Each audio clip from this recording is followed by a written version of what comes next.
No fish would go anywhere without a porpoise. Wouldn't it really? Said Alice in a tone of great surprise. Of course not, said the Mock Turtle.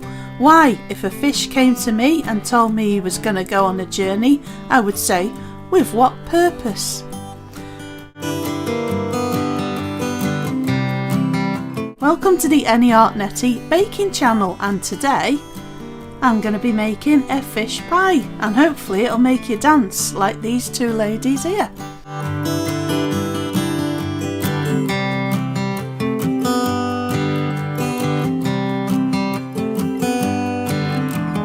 So it's basic ingredients really easy to make and very tasty. So instead of doing a pastry cover on this, I'm going to be doing mashed potato. So the first thing I'm going to do is put about a teaspoon of oil in the pan. I'm using sunflower oil. I'm using a fish pie mix which is all ready to go.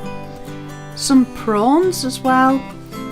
And spinach. I usually use leeks and onion, but in this case, and spring onion as well is nice. I'm using spinach instead just to try something different.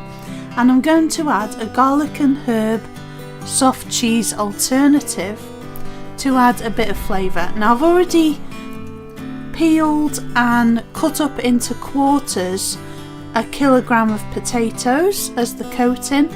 They're boiling away there, or it's coming to the boil. Now I've added the fish pie mix into the pan, or maybe not.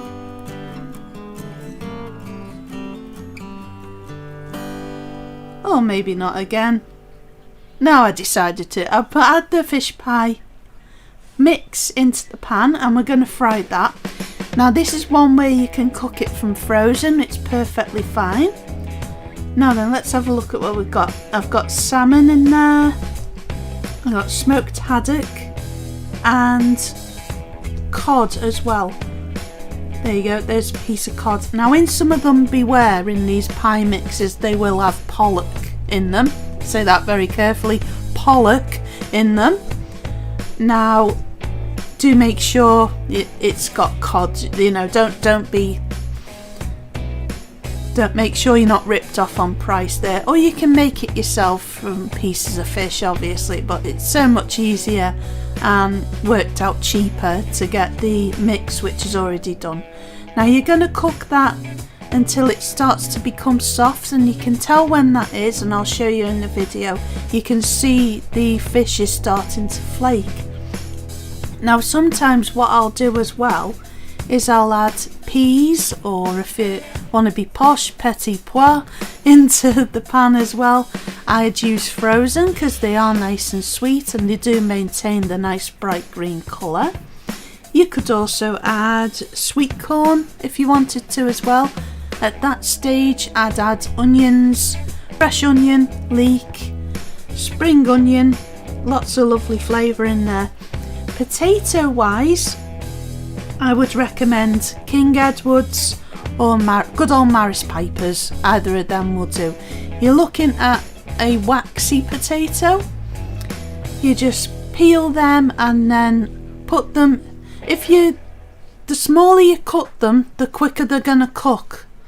But you need it to be done in about parboiled, enough to mash up in about 10-15 minutes, something like that. So yeah, you'll notice that the fish pie from frozen, it seems to give off a lot of moisture in the pan there. What I'll do before I add that to the dish is I'm going to drain off any excess water, and then I'll add my cream cheese. You'll see me do it anyway, so I'll point out when that happens. So this recipe is so easy. It's 1 kilogram of potatoes. Again, Maris Piper King Edward, make sure they're waxy. Peel and quarter them. I don't bother with poaching the milk. I don't bother with poaching the fish at all in milk because I'm dairy intolerant. I'm allergic to milk, and I'm lactose intolerant as well. And I think many others will be out there, so that's why I say it. I like to try and make recipes which are suitable for as many people as possible, And if you've got people round who have allergies, you could make it so everyone, and you don't have to say, well, I'll cook this bit in a separate pan for you and then this bit for everyone else, and it gets tricky. You can do the whole lot in one pan. So I found when I've used soya milk, it doesn't really work as well, so I just bung it straight in the pan, and it doesn't affect the flavour or the texture or anything. So you can see that fish now is starting to flake, which is brilliant. That's how we want it. There's just a bit too much moisture for my liking. Now you can buy these fish pie mixes in the fridge department in supermarkets as well, but like I say, you can go fishmonger and do it yourself, whichever is easiest and affordable for you. Yeah, spring onions, cod salmon haddock, 1 pack, and I've just added my spinach now, which is something I thought I'd try a different recipe to see what it was like, because I had spinach and I didn't have any leeks, so I thought I'd try this instead. Now, as you know, that's a whole pack of spinach. It looks a lot, but it's soon going to wilt down, so it'll look like nothing in the end. So other things I'd recommend to put in a fish pie would be a teaspoon of either Dijon mustard or English mustard, and I mean not the powder, I mean the actual mustard. Just a teaspoon of that. Maybe some chives would be nice. Sweet corn peas, obviously frozen, you can do them at this stage with the fish in the pan. Onions, leeks, and in your mash you could put cheddar cheese, grated cheddar cheese, or Gruyere as well, would be very nice.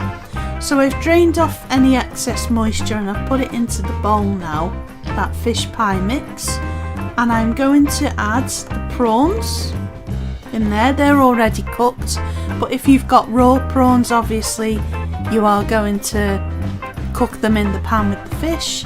I'm just going to get that bit of cheese, soft cheese alternative that's on the lid, and make sure that all goes in. Get me value for money, get me money's worth there, and get every bit of that out of the tub.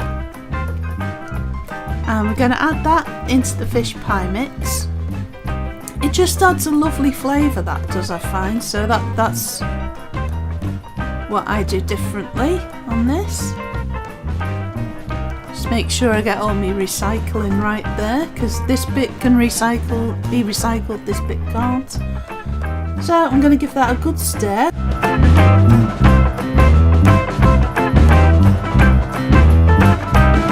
You could use, instead of a soft cheese, I am using one with garlic and herb there, you could use creme fraiche as well, or you could use that in your mashed potato if you wanted to as well.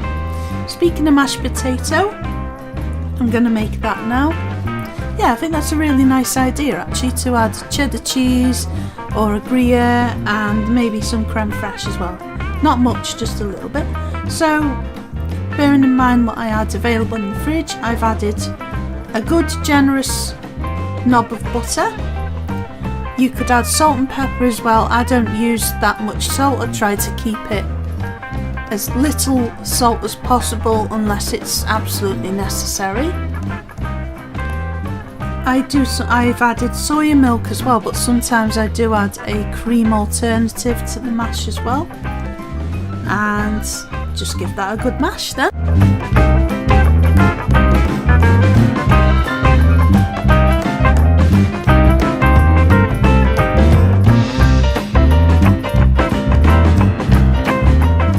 So I have already preheated my oven to 200 degrees Celsius, and once that's all ready and prepared, we're going to bake that for about 25 to 30 minutes.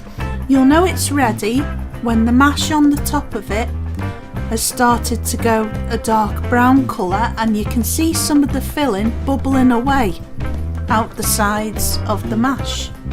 So in goes the filling there. I just do me plaster in there, make sure it's all nice and even.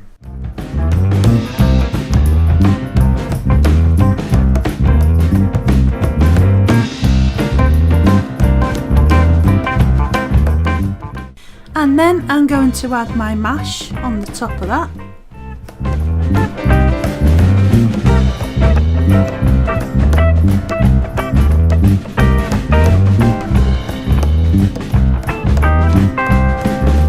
Make sure I get every bit of that out.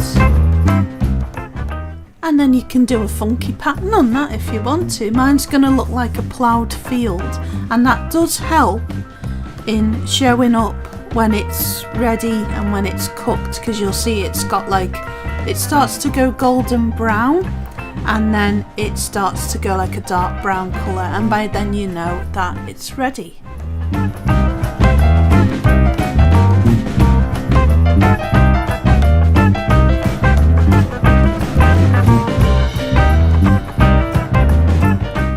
So I'm just going to get a fork there and go around the edges with that, and then make it look like a ploughed field. So you can see those raised bits there, that's the bits where you're going to see it go nice and golden brown, and then a darker brown. So let's pop that in the oven for about 25 to 30 minutes. And now it's ready to be served up. You can see where it's ready on the top there. I'll just show you that closer. Now the recipe will be available soon, and there'll also be some colouring sheets available in the description below. Now it'll be coming soon because I've got a few other ones to do from the other recipes I've done. I'm going to do them all in one go because I find it easier to do that. So it'll be available in a Google Drive link and also on my Facebook page, which is called Any Art Netty Downloads, where you can get all the colouring sheets as well. Help yourself to whatever you want, it's all free. So, thank you ever so much for watching. I shall see you again soon. If you've got any suggestions for anything you want turning into a gluten-free, egg-free, wheat, dairy, anything I can try and help you with, let me know below in the comments. I'll be very grateful for any. And I shall see you again soon. Bye for now.